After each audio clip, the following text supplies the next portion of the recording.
जी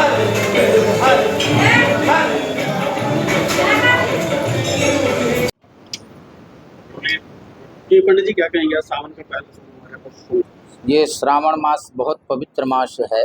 देवाधिदेव महादेव जी को मनाने के लिए, रिझाने के लिए आज पहला सोमवार है श्रावण मास का। बहुत नगरवासियों में उल्लास है, बहुत उमंग है। बड़े श्रद्धा भाव के साथ सभी लोग प्रातःकाल से ब्रह्म मुहूर्त से ही यहाँ पर आना प्रारंभ कर दिया है।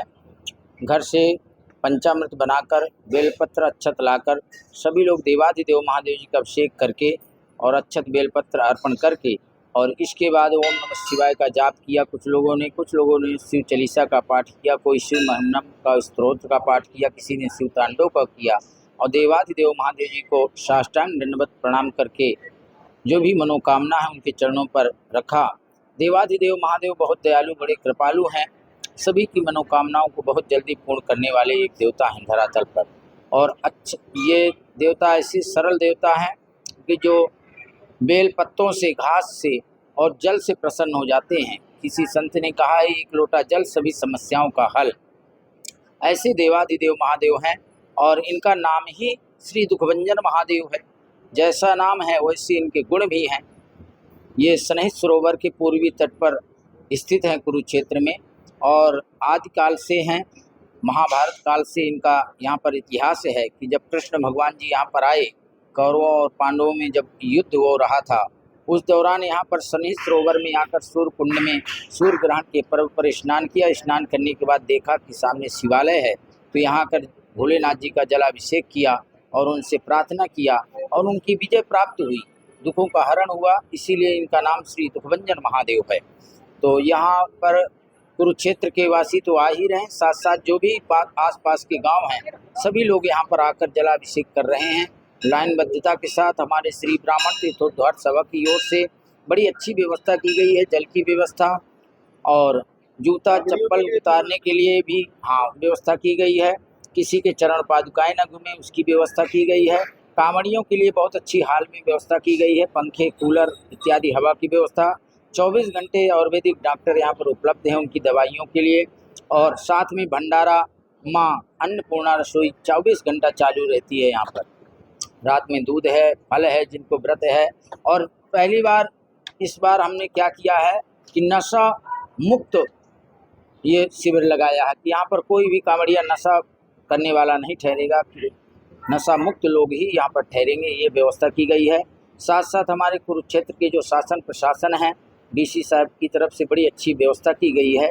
एक कॉल करने पर 2 मिनट के अंदर ही यहाँ प्रशासन आ जाता है। नगर पालिका की ओर से, केवीडी की ओर से बड़ी अच्छी व्यवस्था की गई है। सफाई के लिए कर्मचारी 24 घंटा यहाँ उपलब्ध रहते हैं। रोड में सफाई चलती है, साथ साथ कूड़े जो भी है, कचरा है, उसको उठाकर वो ले जाते हैं। बहुत अच्छी व्यवस्था की गई है। सभी भक्तों से मेरी प्रार्थना है कि देवाधिदेव महादेव जी को रिझाएं, मनाएं और अपनी जो भी मनोकामना है उनके चरणों पर रखें। भगवान भोलेनाथ जी पूर्ण करेंगे। बहुत सरल देवता हैं। कहते हैं, आकाल मृत्यु वो मरे जो काम करे चंडाल का, काल भी उसका क्या करे जो भक्त हो महाकाल का। कालों के काल महाकाल हैं, देवाधिदेव महादेव हैं। इनको देवता भी पूजते हैं, आदि मानव हम लोग भी पूजते हैं, राक्षस लोग भी इनको पूजा देवाधिदेव महादेव जी को। तो ऐसे ये देवता हैं, इसीलिए इनको देवाधिदेव महादेव कहा गया है। कालों के काल महाकाल कहा गया है। अल्पायु ब्रह्मा जी के लेख को यदि मेटने वाले कोई देवता हैं तो देवाधिदेव महादेव। मार्कंडे ऋषि जी की अल्पायु थी, दीर्घायु प्रदान कर दिया।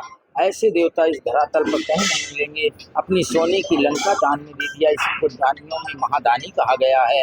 और स्वयं जाकर शमशान घाट में वास किया।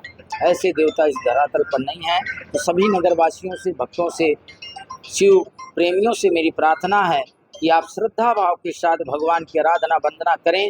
कोई ज़रूरी नहीं है कि हम पूरी टोकरी भरकर फल खिलाएं। श्रद्धा भाव से यदि एक फल भी चढ़ाते हैं तो भगवान प्रसन्न हो जाएंगे। बहुत दयालु, बड़े कृपालु हैं, दया की ये सागर हैं।